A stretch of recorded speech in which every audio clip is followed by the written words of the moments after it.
Hello friends, welcome back to my channel. I hope आप सब ठीक होंगे। तो फ्रेंड, इस वीडियो में बात करेंगे बकबक राय के बारे में। मैडम जी ने कैसे अपने आप को एक्सपोज किया है। एक्सपोज वीडियो पे बात करेंगे। मैडम जी को कितनी सुपियोरिटी एक कॉम्प्लेक्स हैं। मैडम गलत सुन नहीं पाती, बर्दाश्त नहीं कर पाती, खुद बोल देती हैं वो जायज़ है, कोई और बोल दे तो लीगल एक्शन पे आ जाती हैं। उस पर बात करेंगे। उनकी बैक कलेक्शन और एज पे भी बात करेंगे, जिस पे बहुत टाइम से बात चल ही रही थी, तो वो बात करनी तो बहुत ज़रूरी है। तो फ्रेंड, वीडियो स्टार्ट करने से पहले जो जो मेरे चैनल पे नए हैं, प्लीज़ मेरे चैनल को सब्सक्राइब करें। चैनल सब्सक्रिप्शन बिल्कुल फ्री है। वीडियो को लाइक करें और कमेंट भी करते जाएं कि आपकी क्या थॉट्स हैं। तो फ्रेंड, वीडियो स्टार्ट करती, जैसे आपको पता है मैडम जी ने कहा मैं इतनी सच्ची, मैं इतनी अच्छी, मैं किसी को एक्सपोज नहीं करती, तो मैं अपने आप को एक्सपोज करने। आपने देखो देखो एक्सपोज का मतलब तो ये हुआ कि मैडम जी आप अपने नेगेटिव पॉइंट्स बताओ, पर आपने नेगेटिव तो कुछ पॉइंट्स बताए ही नहीं। शुरुआत आपने करी कि मेरे ब्रदर्स जो थे वो बड़े प्रोटेक्टिव थे। मैंने चोरी चोरी छुपके छुपके इंस्टाग्राम बनाया, लोगों के वाईफाई में चोरी करती थी और चोरी करके मैं वीडियोस बनाती थी, अपना कंटेंट डालती थी जो किसी को पता ना चले। तो मैडम जी, प्रोटेक्टिव होने में और कंटेंट शेयर करने में तो मुझे ऐसा कुछ गलत नहीं लगता। और जैसे आपने अपनी लाइफ स्टाइल दिखाई है, जो आपने अपने ड्रेसिंग स्टाइल दिखाए हैं, तो मुझे तो नहीं लगता कि आपके ब्रदर इतने भी ज़्यादा प्रोटेक्टिव होंगे कि आप इतनी ओपन रही हो।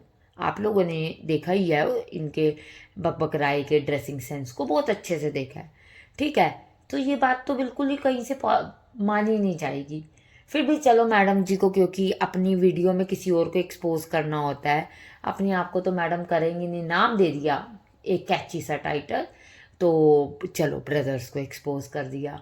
फिर मैडम जी ने कहा, मैडम जी की एज पे बड़ी बातें हो रही हैं, बहुत टाइम से हो रही है। देखो, एज पे बात करने का कोई मतलब नहीं बनता, पर क्यों हम बात कर रहे हैं या क्यों हम ऑडियंस मैं भी अपने आप को एज अ ऑडियंस कहूँ, हम लोग क्यों बात कर रहे हैं। बात करने की वजह ये है कि मैडम जी ने अपने आप को बहुत 21-22 साल की एक छोटी सी लड़की दिखाया है। आपने देखा इनके बॉयफ्रेंड जो हैं वो 39 ईयर्स की हैं, तो मैडम जी उनको भी टोंट मारे बिना रहती नहीं है। उम्र में बड़ा है, उम्र में बड़ा है, उम्र में बड़ा है, कितनी बार ये चीज़ आपने देखी, नोटिस की कि ये चीज़ हुई। ठीक है जी, मैडम जी जैसे उम्र में इतना बड़ा कह रही है, तो मैडम हो सकता है जी 22-23 साल की हूँ। मैडम ने अभी कुछ साल 2 साल पहले ही इंस्टाग्राम और यूट्यूब ज्वाइन किया हो, और टिकटॉक पे तो हो ही ना। पर देखो, ऐसा नहीं है। जब से मैडम थी, देख आजकल के टाइम में हम झूठ नहीं बोल सकते। हम कब सोशल मीडिया में आए, सब कुछ सब चीज़ें ही ऑलरेडी पता है। ठीक है ना, जाओ और चेक कर लो डेट एडमिशन उसकी कब स्टार्ट हुआ और कब सब कुछ। ठीक है, तो मैडम ने कहा कि मैंने तो ऐसे शौक शौक में बनाया, बनाने के बाद जी मेरा चलो जी चल गया। फिर मैंने वो किया, क्या कहते हैं, यूनिवर्सिटी मतलब कॉलेज किया। डीयू तक तो मेरे भाई जाने ही नहीं देते थे। हैं, आउट ऑफ इंडिया जाने देते हैं भाई, पर डीयू तक नहीं जाने दिए। दिल्ली यूनिवर्सिटी में मैडम को एक्चुअली में दिल्ली यूनिवर्सिटी में एडमिशन लेने के लिए मार्क्स चाहिए होते हैं। मैडम जी के वो मार्क्स नहीं आए, तो मैडम ने कहा चलो भैया नाम दे देती हूँ, चौधरी चरण सिंह कॉलेज से मैंने लिया। मैडम जी ने की बीकॉम है, पर मैडम को 5+5 नहीं पता कि मैडम जी ने बीकॉम है, और खुद कहती हैं मैं मैथ्स में अच्छी नहीं हूँ। हाँ, पर मैंने कैसे बीकॉम कर ली, और उसकी वजह थी कि मेरा बॉयफ्रेंड कर रहा था। मैडम जी शुरू से चालू हैं, आज से नहीं है। भाई बहुत प्रोटेक्टिव थे, पर मैडम ने जो कांड करने थे वो करती रही हैं, आज भी कर रही हैं। ठीक है, लिव इन में रहने में भाइयों ने कभी भी मना नहीं किया। आप देखो, ये कहती हैं कि मैं ना शुरू से अपनी फैमिली बनाना चाहती हूँ।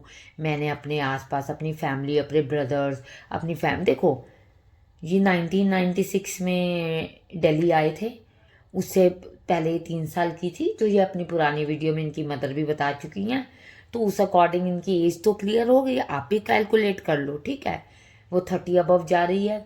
फिर मैडम जी ने कहा कि भैया मैं तुमने तो आज तक अपनी फैमिली देखी है, जबकि हमेशा ये बात करती रही कि मैंने अपने फादर और मदर को लड़ते हुए देखा है, अपना पास्ट ट्रॉमा देखा है कि मेरे पापा ने मुझे कभी प्यार नहीं किया, मेरी मदर के साथ नहीं रहे, लड़ाई झगड़े रहे हैं। पापा जो थे वो अलग भी हो गए थे। ये सब इन्होंने ही बातों को क्लियर किया।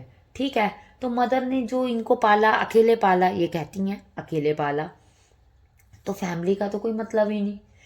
जबकि इन चीज़ों में तो इंसान के दिल में डर आ जाता है। पर मैडम जी कह रही मैंने फैमिली देखी है। फिर देखो इनके दो ब्रदर हैं, बड़े भाई ने शादी की, ठीक है, बड़े भाई का रिलेशनशिप रहा और उन्होंने शादी की। छोटे भाई ने अपने 2 बार रिलेशनशिप शो किए और दोनों टाइम बार ब्रेकअप हो गए। अब भाई सिंगल हैं कि नहीं है पता नहीं, पर भाई किसी अब रिलेशनशिप को नहीं दिखा रहे। तो दूसरे भाई की तो कोई फैमिली नहीं हुई, ठीक है। दूसरे भाई की, ये आप कहो कि जी मुझे कोई बकरा पकड़ना था, मैं 30 साल से अबव की 30+ हो चुकी हूँ, अब मेरे सेटल की उम्र है। जैसे हीरोइंस करती हैं, आपने देखा है हर एक काम की एक उम्र होती है। उसके बाद जब वो हीरोइन के मटेरियल नहीं रहती तो वो एक बिजनेसमैन से शादी करके अपना लाइफ सेटल करती हैं। तो बकबक राय ने भी वही कर रही हैं। बकबक राय ने भी फंसा लिया फिर एक बिजनेसमैन, जिनको अब उन्होंने फिटनेस फ्रीक भी बनाया और जिनके लिए वो खुद भी काम करती हैं और लिव इन में रहती हैं, ठीक है। फिर मैडम जी ने कहा जी मेरे लिए बातें बहुत ज़्यादा टफ हो रही थी, मेरी मदर के क्या कहते हैं किचन तक बातें आ रही थी, जो नेगेटिविटी। देखो मैं कहती हूँ स्टार्टिंग आपने की, आपने नेशनल टीवी पे किसी लड़की को गे कहा, गे कहने पर एक्शन का रिएक्शन तो वो लड़का लेगा, पर आपसे बर्दाश्त नहीं हुआ। आप क्यों कह रही हैं मैं ना कभी कहती नहीं, मैं कभी बोलती नहीं, मेरा ना नेचर है, मैं किसी इंसान से कट ऑफ कर देती हूँ। आप लोग अगर इनके कोई पुराना जानते होगे तो ये कहीं से आपको लगती है, अगर इनको किसी ने रोस्ट भी किया है तो इन्होंने गालियाँ दी हैं आके यूट्यूब पे, तो ये किसी की बात सुनने वाली। आप खुद देखो, बकबक राय जो कहती हैं कि मैं सुन लेती हूँ सुन लेती हूँ सुन लेती हूँ, ऐसा पॉसिबल है? मैडम जी आपके पास कुछ कहने को ही नहीं था।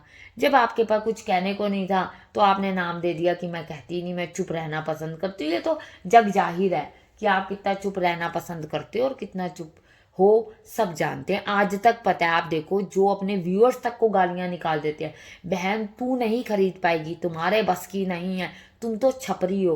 तो बताओ वो किसी और को क्या छोड़ेगी?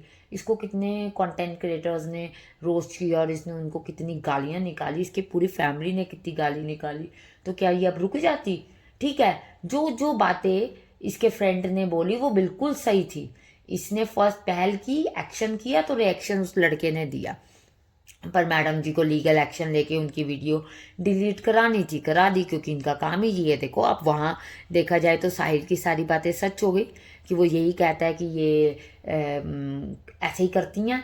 फिर आगे बात बैग की, तो मैडम जी तो बिल्कुल साफ सुथरी प्योर हो जाती है कि मैं अगर इस पे एक्शन पे रिएक्शन की वीडियो बनाती तो मैं तो एक और ब्रांडेड बैग ले लेती। मैडम आप ब्रांडेड बैग क्यों लेती? आपके पास कुछ कहने को था ही नहीं। ब्रांडेड बैग लेने के लिए तो आपने बकरा फंसाया हुआ है, लिलीपुट फंसाया ही हुआ है। लिलीपुट आपको दिलवा ही रहा है, आप लिलीपुट का काम कर देते हो। ऐसे ही देखो गिव एंड टेक चल रहा है।